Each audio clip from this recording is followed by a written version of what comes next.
Welcome to our presentation about cell membranes by myself, Alana. Myself, Tej. And Kim.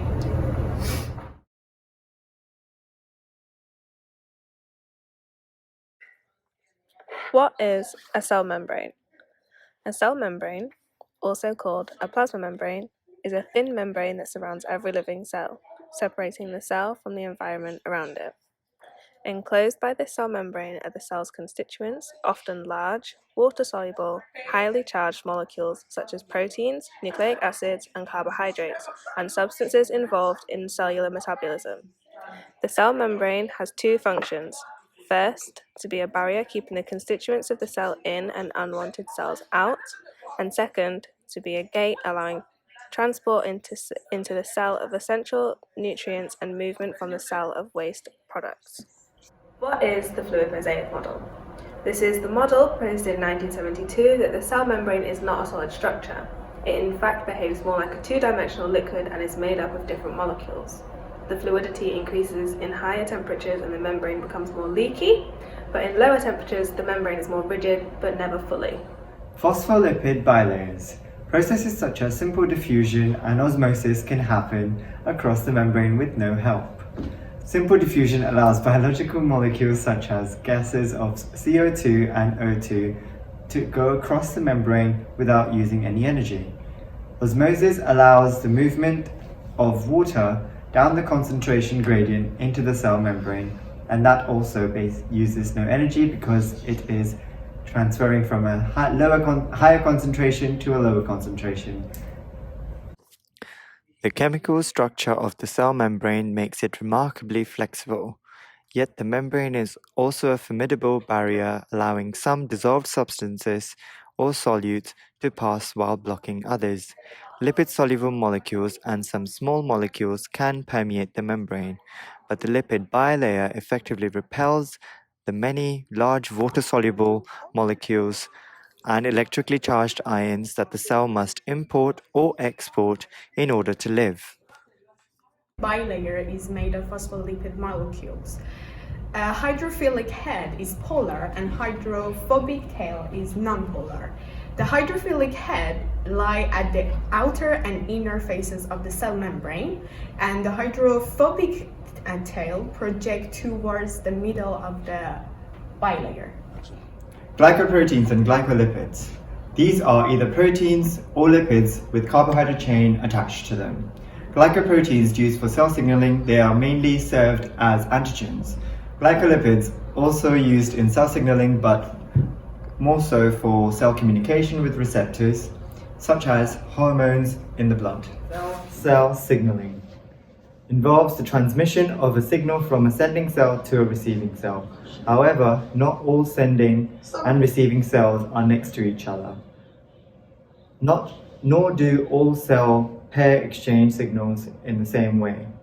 The main difference between the different categories of signaling is the distance that the signal travels through the organism to reach the target cell. There are four basic categories of chemical signaling found in multicellular organisms. Paracrine signaling, which is cells that are near one another and communicate through the release of chemical messengers. Autocrine signaling, a cell signals to itself, releasing a ligand that binds to receptors on its own surface. Endocrine signaling, when cells need to transmit signals over long distances. This normally happens in the blood. And signaling by direct contact. So gap junctions in animal and plasmodesmata in plants are tiny channels that directly connect neighboring cells.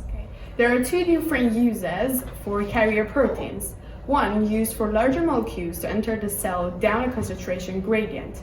Different proteins facilitate the diffusion of different molecules, therefore making this process facilitated diffusion, which is a passive process. Or used for larger molecules to more against its concentration gradient. For example, moving sodium ions into the cell and potassium ions out. This process is active transfer and it requires energy provided by ATP molecules. Exocytosis, process of moving bulk material from the inside of the cell to the outside of the cell, e.g. digestive enzymes, hormones and lipids. A transport vesicle filled with macromolecules buds from a Golgi apparatus and fuses to the plasma membrane, releasing the contents to the outside of the cell. Endocytosis, a process through which a cell takes in large molecules, There are two main types of endocytosis, phagocytes and receptor-mediated. Phagocytosis. A cell engulfs a particle by wrapping around it and packing it within a membrane-enclosed sac called a vacuole. The vacuole then fuses with the lysosome, whose hydrolytic enzymes then digest the contents of the vacuoles. Proteins such as amoeba take in food particles this way. Receptor-mediated endocytosis enables a cell to acquire specific solutes. Receptor proteins from specific molecules are embedded in the regions of membrane lined by a layer of coat proteins who pick up particular molecules from extracellular fluid. The coat pinches close to form a vesicle, and this releases the molecules into the cytoplasm. Receptor-mediated endocytosis is a form of endocytosis in which receptor proteins on the cell surfaces are used to capture a specific target molecule. The receptors, which are transferable protein clusters in the region of the plasma membrane known as coated pits. When the receptor binds to the specific target molecule, endocytosis is triggered. The receptor and then other attached molecules and taken into the cell in a vesicle. Although receptor-mediated endocytosis is intended to bring useful substances into the cell, other less friendly particles may gain entry by the same route. Flu viruses, diphtheria, and chlorotoxin are also use receptor-mediated endocytosis pathway to gain entry into the cell. Right, so what did we learn today about cell membranes? We covered what the fluid mosaic model is. We covered what phospholipid bilayer is. We covered phospholipid bilayer different parts, which it has got 2 tails. And 1 phosphate head. We covered what cholesterol molecules do. And then we covered what glycoproteins and glycolipids do. And we covered proteins channels, that how the process is going, is it passive or non-passive. And we talked about exocytosis. And we talked about the 2 different processes of endocytosis, which were Phagocytosis and receptor-mediated. endocytosis.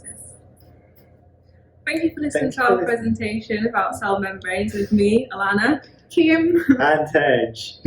Bye.